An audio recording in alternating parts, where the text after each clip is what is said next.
22 अप्रैल 2025 को कश्मीर के पहलगांव में हुए आतंकवादी हमले ने न सिर्फ देश को दहला दिया बल्कि एक कड़ी चेतावनी भी थी कि आतंकवादी अभी भी कश्मीर को तबाह करने के अपने मंसूबे में लगे हुए हैं। कश्मीर की पहलगाम घाटी, जो आम तौर पर टूरिस्टों के लिए एक सुरक्षित स्थल होती थी, उस दिन एक खौफनाक दृश्य का गवाह बनी। 40 से ज्यादा टूरिस्ट अलग अलग शहरों से कश्मीर घूमने आए थे।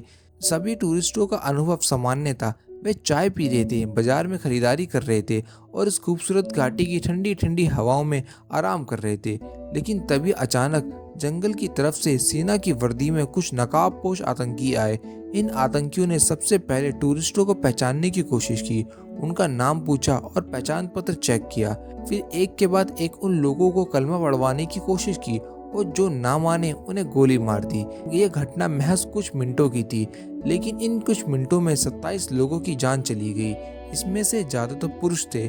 इस हमले में 2 विदेशी टूरिस्ट यूएई और नेपाल से भी थे और वो भी मारे गए। ये घटना पूरी दुनिया में आतंकवाद के खतरे को एक बार फिर से उजागर कर गई। आतंकी संगठन द रेजिडेंस फ्रंट TRF, जो पाकिस्तान में स्थित आतंकी समूह लश्कर-ए-तैयबा का एक प्रॉक्सी संगठन है, ने इस हमले की जिम्मेदारी ली। रिपोर्ट्स के मुताबिक ये हमला विशेष रूप से टाइमिंग रणनीति के तहत किया गया था। 22 अप्रैल को अमेरिकी राष्ट्रपति की भारत यात्रा हो रही थी और आतंकी संगठन ने इस तारीख को चुनकर भारत को कमजोर दिखाने की कोशिश की। सन 2000 में भी जब अमेरिकी राष्ट्रपति बिल क्लिंटन भारत आए थे, तब भी आतंकवादियों ने कश्मीर में हमला किया था। 22 अप्रैल 2025 को प्रधानमंत्री नरेंद्र मोदी सऊदी अरब में थे। वे भारत सऊदी अरब के बीच विभिन्न राजनीतिक समझौतों पर हस्ताक्षर होने थे।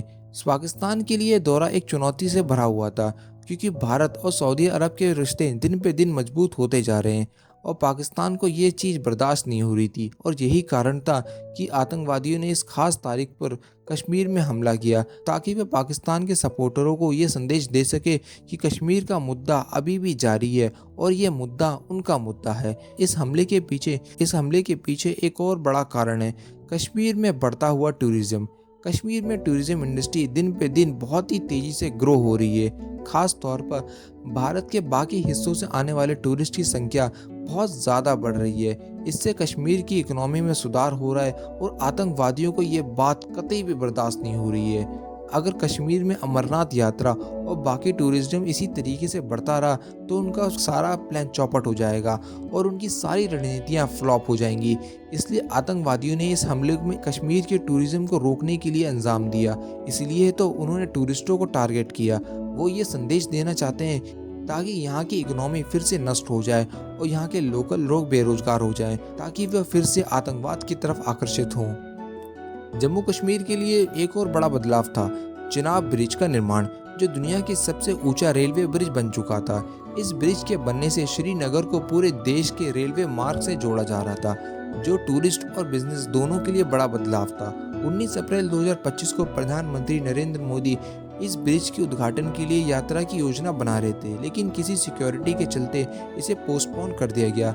इस नए रेलवे कनेक्टिविटी से आतंकवाद को बहुत बड़ा खतरा था, क्योंकि इससे कश्मीर में बिजनेस और टूरिस्ट दोनों बढ़ेगा, जिससे उनके लिए आतंकवाद को फैलाना दिन पे दिन कठिन होता जाएगा। इस हमले का उद्देश्य यही था कि कश्मीर की इकोनॉमी को नष्ट किया जाए और देश के अन्य हिस्सों से आने वाले टूरिस्टों को डराया धमकाया जाए कि कश्मीर उनके लिए सेफ नहीं है। पाकिस्तान के चीफ जनरल आसिम मुनीर ने कुछ ही दिन पहले कश्मीर को लेकर एक बयान दिया था। इसमें उन्होंने कश्मीर को पाकिस्तान की गली की नस कहा था और ये दावा किया था कि पाकिस्तान कश्मीर के मुद्दे पर कभी भी समझौता नहीं करेगा।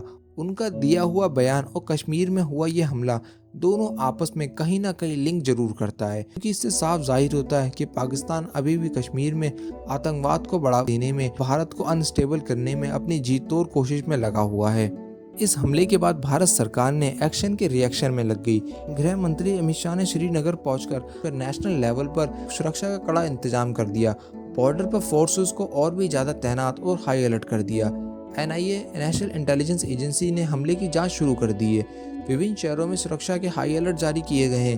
टॉप 9 सिक्योरिटी का इंतजाम किया गया है। प्रधानमंत्री ने सऊदी अरब के दौरे से जल्दी लौटकर इस हमले की निंदा की और हमले के जिम्मेदार आतंकवादियों को कठोर से कठोर सजा दिलाने का वादा किया। TRF जो लश्कर तैयबा का एक प्रॉक्सी संगठन है, पाकिस्तान में स्थित है और इसके आतंकी संगठन के लोग कश्मीर में बहुत ज़्यादा एक्टिव हैं। ये संगठन 2019 में हाईलाइट हुआ था।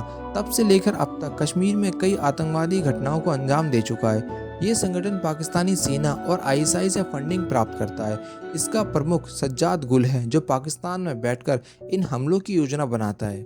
कश्मीर में 22 अप्रैल 2025 को हुआ हमला एक और दर्दनाक याद बनकर रह गया, जिसमें 27 बेगुनाह की जान चली गई। इस हमले ने दुनिया को एक बार फिर से समझने पर मजबूर कर दिया कि आतंकवाद अब भी हमारे सामने एक गंभीर चुनौती है। इसका सलूशन सिर्फ सिक्योरिटी फोर्सेस और खुफिया एजेंसी ही नहीं, बल्कि इसका समाधान आम कश्मीरी लोगों को शांति और सहानुभूति के साथ करना होगा। ये हमला कश्मीर के टूरिस्ट, बिजनेस और आम पब्लिक के लिए नहीं था, भारत को चुनौती देने के लिए था कि हम जब चाहें कश्मीर पर हमला कर सकते हैं।